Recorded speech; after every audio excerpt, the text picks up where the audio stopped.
Oh, hello, YouTubers. It's another English oak update. Now, do you remember when I mentioned about the blackening bark? Well, that's what this update's about, basically. Because I'm learning every day. And where the blackening starts, it starts to like scab up, basically. And that's part of the aging process of an English oak. I'll try and zoom you in a bit better, but yeah, I thought I had some sort of infection. I was getting really worried. But as you can see, it's bloody healthy, and I was getting this blackening on all the branches, and that's because when I made this about 11 years ago, all these branches were made on that first year. Do you know what I mean? I had it under lights for like 2 years. Yep, under lights for 2 years. As a little whippersnapper it was. And I was a bit concerned about this in the winter. I'll zoom you in a bit. Now, can you see that big chunk missing from there? Now, that sort of like peeled away in the winter, and I was very worried, and that's what I thought, the blackening. I thought, oh no, what's going on?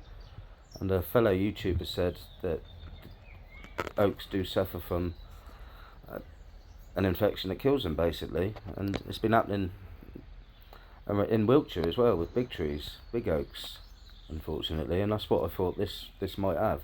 So what I did is I just got rid of the soil around the base just so it could dry out a bit because we had such a wet winter, and we're just gonna have to keep an eye on that. But I did touch it earlier, and it feels a bit more. It feels firm, so hopefully it will be alright. But we got so much foliage going on, so much foliage.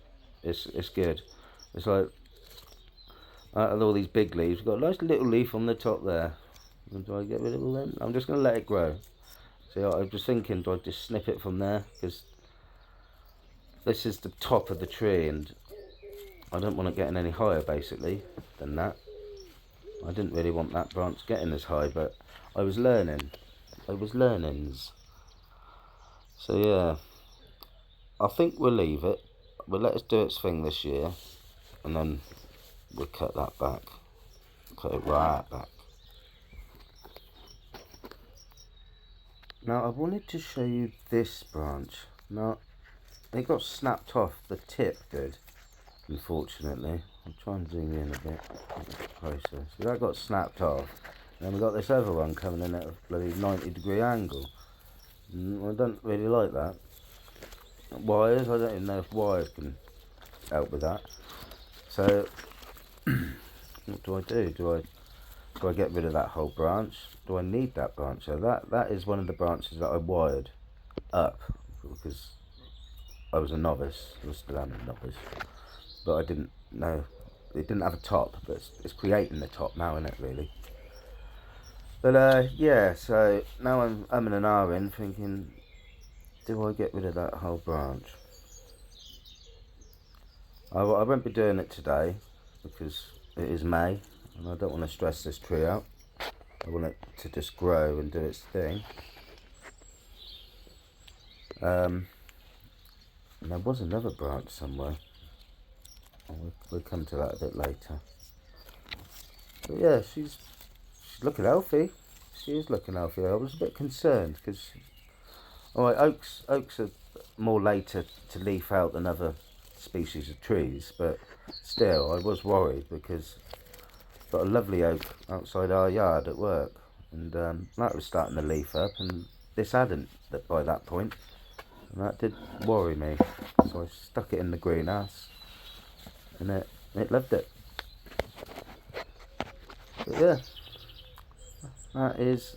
Look at that. Look how gnarly that looks.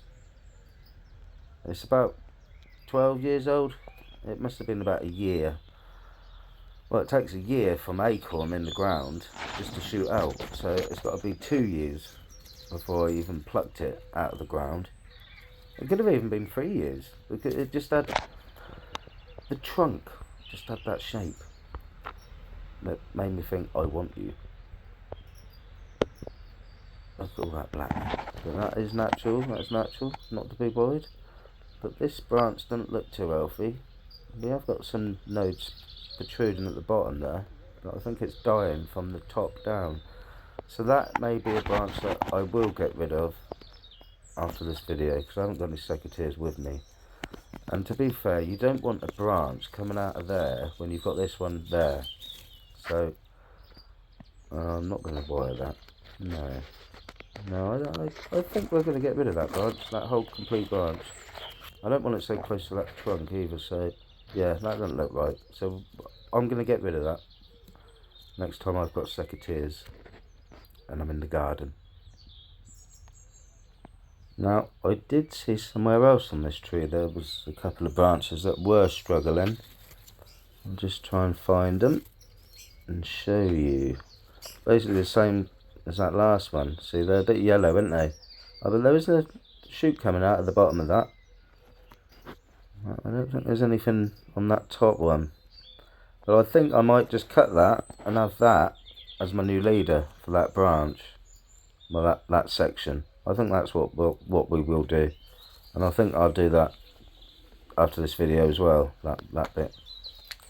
Because you don't want to leave struggling branches on it, because it could spread. That's what I've heard. That's what I've been told. So we do what we're meant to do, like a professional would. I'm not saying I'm a professional. No, not in the slightest. I am an amateur, but I'm enjoying it. I'm really enjoying it. And it's great seeing your masterpiece get better and better every year. But if you've enjoyed watching this video and you like my English oak and you want to see more of it, then don't forget to like and subscribe, and I'll see you next time. Ta-da!